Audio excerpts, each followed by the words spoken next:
সম্মানিত ভিউয়ার্স,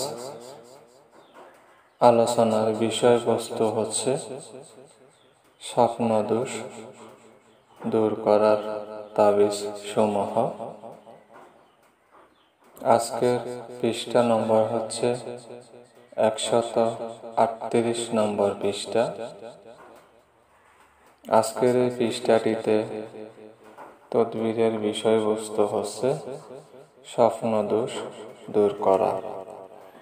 আপনারা জেনে থাকিবেন, স্বপ্নদোষ খুবই মারাত্মক একটি রোগ। এই স্বপ্নদোষে যারা আক্রান্ত আছে তারাই বলতে পারে এই স্বপ্নদোষ কত খারাপ একটি রোগ। এটি অনেক ব্যক্তির মাঝের মধ্যে হয়ে থাকে, আবার অনেক ব্যক্তির নিত্যদিনের সঙ্গীর মতো কাজ করে। অনেক পুরুষ আছেন প্রতিদিনই স্বপ্নদোষ হয়ে থাকেন। এই স্বপ্নদোষ থেকে রক্ষা পাওয়ার জন্য আপনাদেরই মতো কোনো একজন ব্যক্তি অনুরোধ পাঠিয়েছিলেন। আমরা এর আগেও স্বপ্নদোষ দূর করার বিষয়ে তদবির দিয়েছিলাম। হয়তো তিনি আমাদের সেই তদবিরটি পাননি, যার কারণে তার অনুরোধ ছিল যাতে করে পুনরায় তদবিরটি দেয়া হয়। এই তদবিরে বলা আছে, রবিবারে বুঝ পাতায়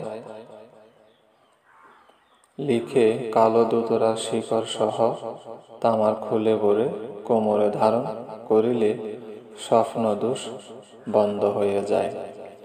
যদিও আমি পুরো পৃষ্ঠাটি তুলে ধরেছি, বলেও দিয়েছি, তো এখানে কি কালি দিয়ে লিখতে হবে তা উচ্চারণ করা নেই।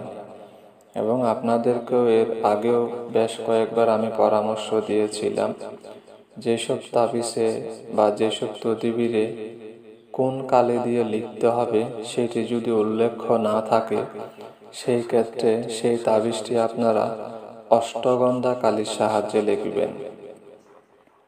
যেমন এই তাবিজেও কোন কালি দিয়ে লিখতে হবে তা কিন্তু এখানে লেখা নেই। সেজন্য আপনারা অষ্টগন্ধা কালির সাহায্যে বুঝ পাতার উপরে লিখে নেবেন এবং অবশ্যই দোতরার শিকড় সহ তামার খুলে ভরে নেবেন। এখানে তামার খুল বাধ্যতামূলক লাগবে এবং দোতরা গাছের শিকড়ও অবশ্যই এবং বাধ্যতামূলক লাগবে। অর্থাৎ এই তদবিরটি যদি আপনি ব্যবহার করেন, তাহলে এখানে যাহা কিছু বলা রয়েছে সেগুলো দিয়েই এটিকে বানিয়ে নেবেন। কোনো কিছু পরিবর্তন করতে পারবেন না। যেমন রবিবার বলা হয়েছে, আপনি সোমবারে লিখলে হবে না। বুঝ পাতার কথা উল্লেখ করেছে, আপনি সাদা কাগজে লিখলে হবে না। তো সুতরাং এখানে যাহা কিছু বলেছে ঠিক ওভাবেই করবেন, করে এটি আপনারা কোমরে ধারণ করবেন। 2-1 দিনের মধ্যেই এর রেজাল্টে আপনি স্বপ্নদোষের মতো মারাত্মক রোগ থেকে রেহাই পাবেন। আর এই যে আপনাদের যে উপাদানগুলো এখানে বলেছে, দোতরার শিকড়, বুঝ পাতা, তামার খুল, অষ্টগন্ধা কালি, এগুলো যদি আপনারা জোগাড় করতে না পারেন, তাহলে স্ক্রিনের উপরে একটি নাম দেখতে পাচ্ছেন, এটি একটি ওয়েবসাইটের নাম। এখানে সেই নামটি আপনারা সার্চ করলে ওই ওয়েবসাইট থেকে এই ধরনের সামগ্রীগুলো কিনতে পারবেন।